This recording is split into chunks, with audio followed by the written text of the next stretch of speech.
Hi ಎಲ್ರಿಗೂ, ಎಲ್ರು ಹೇಗಿದ್ದೀರಾ?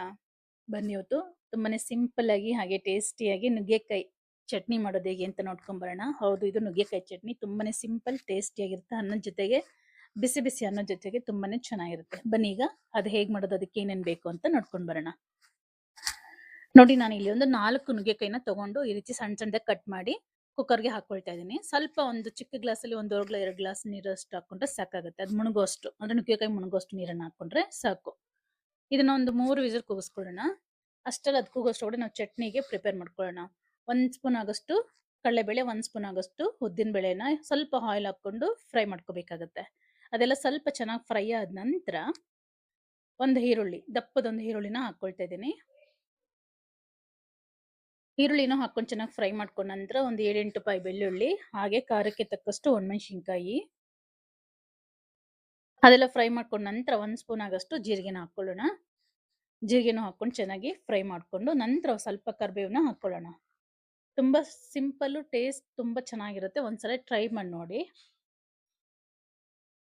ಕರಿಬೇವನ್ನ ಹಾಕೊಂಡು ಚೆನ್ನಾಗಿ ಫ್ರೈ ಮಾಡ್ಕೊಂಡು ನೋಡಿ, ಈ ರೀತಿ ಚೆನ್ನಾಗಿ ಫ್ರೈ ಆಗ್ಬೇಕು. ಹೀಗೆ ಇದಕ್ಕೆ ಒಂದ್ ಸ್ವಲ್ಪ ತೆಂಗಿನಕಾಯಿ ತುರಿನ ಹಾಕೊಳ್ತಾ ಇದ್ದೀನಿ. ಸ್ಟವ್ ಅನ್ನ ಆಫ್ ಮಾಡ್ಬಿಟ್ಟು ಹಾಕೊಳ್ಳೋಣ. ತುಂಬಾ ಏನು ಉರಿಯುವಂತ ಅವಶ್ಯಕತೆ ಇಲ್ಲ. ಜಸ್ಟ್ ಸ್ಟವ್ ಆಫ್ ಮಾಡಿ ಆ ಬಿಸಿಗೆನೆ ಅದು ಬಿಸಿ ಆದ್ರೆ ಸಾಕಾಗುತ್ತೆ. ಹಾಗೆ ಒಂದ್ ಸ್ವಲ್ಪ ಹುಣಸೆ ಹಣ್ಣು ಹಾಕೊಳ್ತಾ ಇದ್ದೀನಿ. ಹುಣಸೆ ಹಣ್ಣು, ಕಾಯಿ ತುರಿ ಉರಿಯೋ ಅವಶ್ಯಕತೆ ಇಲ್ಲ. ಜಸ್ಟ್ ಬಿಸಿ ಆದ್ರೆ ಸಾಕಾಗುತ್ತೆ. ನೋಡಿ, ಈಗ ನುಗ್ಗೆಕಾಯಿ ಸಹ ಕೂಗಿದೆ. ಈಗ ನಾವು ಆ ನುಗ್ಗೆಕಾಯಲ್ಲಿರುವಂತ ಪಲ್ಪ್ನ ತಗೊಂಡು ನಾವು ಚಟ್ನಿಗೆ ಯೂಸ್ ಮಾಡ್ಕೊಳ್ಳೋದು. ಸ್ವಲ್ಪ ತಣ್ಣಗಾದ ನಂತರ ಕೈಯಲ್ಲಿ ಈ ರೀತಿ ಅಂದ್ಕೊಂಡ್ರೆ ಬಂದ್ಬಿಡುತ್ತೆ. ತುಂಬಾನೇ ಚೆನ್ನಾಗಿರುತ್ತೆ. ಒಂದ್ಸಲ ಟ್ರೈ ಮಾಡಿ ನೋಡಿ ಚಟ್ನಿನ. ತುಂಬಾ ಸಿಂಪಲ್ ಹಾಗೆ ಹೆಲ್ದಿಯ ಕೂಡ ಇರುತ್ತೆ ನುಗ್ಗೆಕಾಯಿಯಿಂದ ಮಾಡೋದ್ರಿಂದ. ಯಾವಾಗ್ಲೂ ಸಾಂಬಾರು ಅದು ಇದು ಮಾಡ್ತೀವಲ್ಲ, ಈ ತರ ಚಟ್ನಿ ಕೂಡ ಮಾಡಿ ಒಂದ್ಸಲ ಟ್ರೈ ಮಾಡಿ ನೋಡಿ. ನೋಡಿ, ನಾನು 4 ನುಗ್ಗೆಕಾಯಿ ಹಾಕಿದ್ದೆ, ಅದಕ್ಕೆ ಇಷ್ಟು ಪಲ್ಪ್ ಬಂದಿದೆ. ಈಗ ಇದನ್ನ ನಾವು ಆಲ್ರೆಡಿ ಹುರಿದಿಟ್ಕೊಂಡಿದ್ವಲ್ಲ, ಅದಕ್ಕೆ ಹಾಕೊಂಡು ರುಬ್ಕೋಬೇಕಾಗತ್ತೆ. ರುಚಿಗೆ ತಕ್ಕಷ್ಟು ಉಪ್ಪನ್ನು ಹಾಕೊಂಡು ಸ್ವಲ್ಪ ಹಿಂಗು ಹಾಕೊಳ್ಳೋಣ. ಹಿಂಗು ಹಾಕೋದ್ರಿಂದ ಟೇಸ್ಟ್ ಅನ್ನೋದು ಚೆನ್ನಾಗಿರುತ್ತೆ. ಹಾಗೆ ಈ ನುಗ್ಗೆಕಾಯಿ ಪಲ್ಪನ್ನು ಹಾಕೊಂಡು ನುಣ್ಣಕ್ಕೆ ರುಬ್ಕೊಳ್ಳೋದು. ತುಂಬಾ ನುಣ್ಣಕ್ಕಂತಲ್ಲ, ಸ್ವಲ್ಪ ತರ್ತರಿಯಾಗಿದ್ರೆ ಚೆನ್ನಾಗಿರುತ್ತೆ.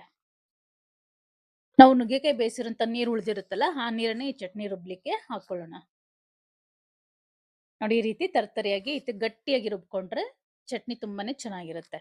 ಇದಕ್ಕೆ ಸಿಂಪಲ್ ಆಗಿ ಒಂದು ಒಗ್ಗರಣೆ ಹಾಕೊಂಡ್ರೆ ಸಿಂಪಲ್ ಅಂಡ್ ಟೇಸ್ಟಿ ಆಗಿರೋಂತ ನುಗ್ಗೆಕಾಯಿ ಚಟ್ನಿ ರೆಡಿ ಆಗುತ್ತೆ. ನಿಮ್ಗೆ ಏನಾದ್ರೂ ಈ ರೆಸಿಪಿ ಇಷ್ಟ ಆಗಿದ್ರೆ ಮರೀದೆ ಒಂದು ಲೈಕ್ ಕೊಡಿ. ಹಾಗೆ ಇನ್ನು ಯಾರೆಲ್ಲ ನನ್ನ ಚಾನಲ್ ಸಬ್ಸ್ಕ್ರೈಬ್ ಮಾಡ್ಕೊಂಡಿಲ್ಲ, ದಯವಿಟ್ಟು ಸಬ್ಸ್ಕ್ರೈಬ್ ಮಾಡ್ಕೊಳ್ಳಿ. ವಿಡಿಯೋ ಪೂರ್ತಿ ನೋಡಿ. ಇಷ್ಟ ಆದ್ರೆ ಮಾತ್ರ ಒಂದು ಲೈಕ್ ಕೊಡೋದನ್ನ ಖಂಡಿತ ಮರಿಬೇಡಿ. ಥ್ಯಾಂಕ್